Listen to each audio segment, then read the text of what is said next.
Welcome, friends. This is the Chatted Up Sports Network. I'm your host, Ramy, and this is our final segment here with Ferrell Elliott, the commissioner of the KFFSC. We are going to be helping you guys out with receivers today. Ferrell, talk to me about a couple of guys on your mind. There's always the Johnsons, the Andre Johnson, the Calvin Johnson, the Stevie Johnson. Who are some of the guys you're looking at right now? I'm glad you brought up Calvin Johnson. You know, Ramy, for me, it's Calvin Johnson and then the rest of the NFL receivers. Do you feel the same way? Yeah. I do, especially with Andre Johnson having a lot of injury issues over the last couple of years. Andre is aging. He's 31 years old, and I am the biggest fan of the maturing player. But goodness, it's very frustrating if you're a fantasy owner and you have Andre Johnson on your team. You know, Larry Fitzgerald is an equal frustration because he's one of the greatest athletes in the NFL. He's a wonderful receiver. No quarterback. Who's going to be the quarterback to throw to him? There's disagreement within the franchise.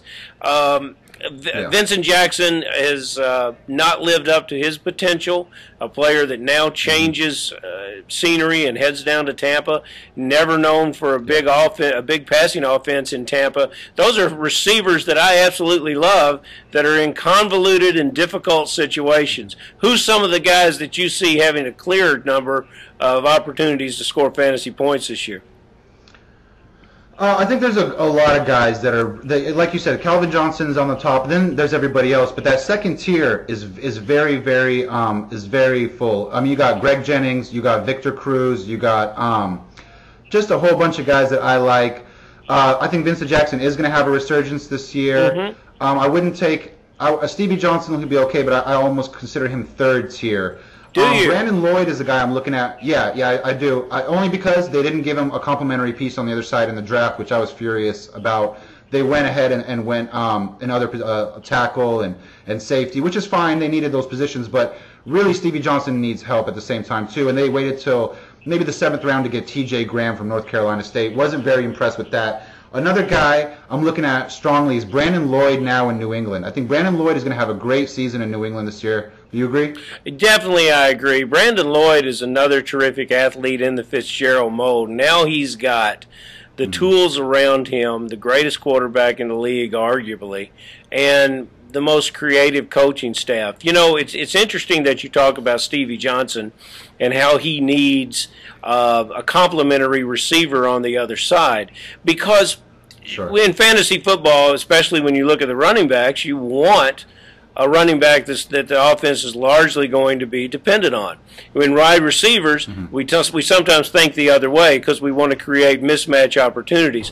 The Stevie Johnson has one valuable co-receiver that I like a great deal that's going off very late in the draft, and that's David Nelson. Last year, after the injury to Donald Jones, David Nelson moved outside, and his productivity weakened. Now he's going to move back to the slot. Even though he had an injury scare this past week, he's going to be back as a healthy player. You know, Ramy, this player last year, 65 catches and 6 touchdowns. I view that as a complimentary receiver. So I'm going to keep Stevie Johnson up there. A player that we haven't talked about, Marquez Colston, I'm going to put him in the same group. And then I'm going to go over to Dallas and talk about Miles Austin and how I would love to have him on my team. But I'm staying away from Dez Bryant. And then there's one other player that I want to talk about that just signed a new contract with the Pittsburgh Steelers, and that's Antonio Brown. And Ramy, amongst high-stakes players, Antonio Brown is the sweetheart of the early drafting. You know what? You're absolutely right. He's actually on my radar completely because they gave him the $9 million that Mike Wallace would not take. I thought that was ridiculous. Mike Wallace does not deserve $11 million. He made a big mistake. You brought up Marcus Colston. I just wanted to say I never trust a Saints receiver. Maybe I'm foolish, but it's too hard for me to predict that offense. And David Nelson will be a good player. A lot of people forget he was a tight end at Southern Miss in college, but came into the league and played receiver. You know, there's a lot of good guys out there. One guy I want to mention I haven't heard yet is Jordy Nelson. You know, a lot of people say, you know, the offense there, they get the ball around a lot. You know, Greg Jennings is a great receiver, but there's enough passes on that team to get both those guys the ball, and I think both of them are going to be elite by the end of the year. What do you think? Jordy Nelson was a player last year who was naturally on my radar. Yes, I was aware of him. I didn't know where he fit. And even with the great numbers that he put up last year, I still don't know where he fits. He went in a number of games where he made big plays. He had a lot of touchdowns, but they came off big plays. When the team moves into the red zone, they sometimes seem to look the other way. Now, Nelson is going very early in the drafts, and he'll go earlier than when I would pick him. I think there's some uncertainty with Nelson.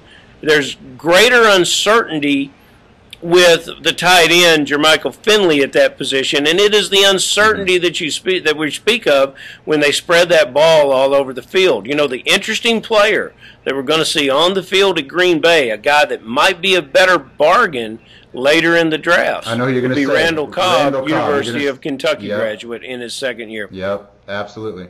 Absolutely. Randall Cobb is electric. He played quarterback at Kentucky for a few years, but really he's a receiver because he's only about 5'10". He's a playmaker. They've been saying he's been smoking guys in practice. I look at him to be that slot receiver that's going to be electrifying. He's going to take over that role for James Jones and Donald Driver. I like that. We're on the same page, Ferrell. I hope we never get in the same league together because we're going to have problems. Well, I'll let you have Jordy Nelson, and I'm going to look for those receivers that may have breakout years, that may have put up 50 to 60 catches, but would be at the end of the draft. You know, it's interesting that we agree on some of the top players in the drafts, and I think we're going to see a running back, tight end, quarterback heavy early draft this year, with wide receivers moving to the later rounds, because as we've just discussed right now, there's a tremendous amount of depth all across the league at the wide receiver position. There is. There's almost so much depth that you can almost pick a team that throws the ball a lot and just take their number one, and you know you're going to get a stud there, and maybe even the slot guy. Like, for example, San Diego Chargers, you know, they brought in Robert Meacham. I believe he's going to be that number one. Yes. I don't think it's going to be Malcolm Floyd, and I don't think it's going to be Vincent Brown. I think it's going to be Robert Meacham, and you can almost just pretty much plug him in for about 1,000 yards and double-digit touchdowns. I'm very intrigued about Robert Meacham. He may lose the double-digit touchdowns to Antonio Gates as we get close to the red zone.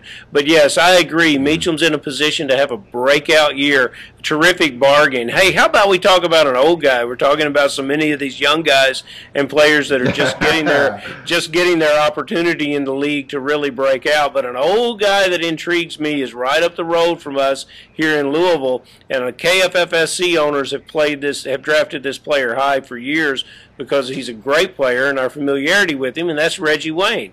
And I think about Reggie Wayne now in a situation with a team that's going to be behind a veteran receiver that has a rookie quarterback, a rookie tight end, a very young running back, a lot of young players on the field. Austin Collie will probably be the number 2 receiver, so more is going to be asked from him than ever before. Reggie Wayne could be the steadying influence, and he's going later than most of these players that we're talking about. In the early drafts, he's about an 8th rounder, and I think that's tremendous value with Reggie Wayne. Yeah, and it's kind of a side note, don't sleep on Donald Brown this year. They're going to commit to running the ball, and he is that number 1 back there. So if you're looking for a third running back, a flex guy, don't sleep on Donald Brown. He might surprise you this year. Ferrell, we're running way too long. We could obviously talk about this for days and days and days, but we're going to talk some more later on, a couple more times, about running backs and quarterbacks and everything else under the sun. I wish we could talk forever, but we can't, brother. But thank you for coming on today, and I really do appreciate you taking the time out for us. It's my pleasure, Ramy. You know, it changes every day, and it gives us something new to talk about every day, so I'll see you down the road. That's why we love it. That's why we love it, my man. That's why we love it. Ferrell, thank you for your time, sir. You have a good one, okay? You too. Take care, my man.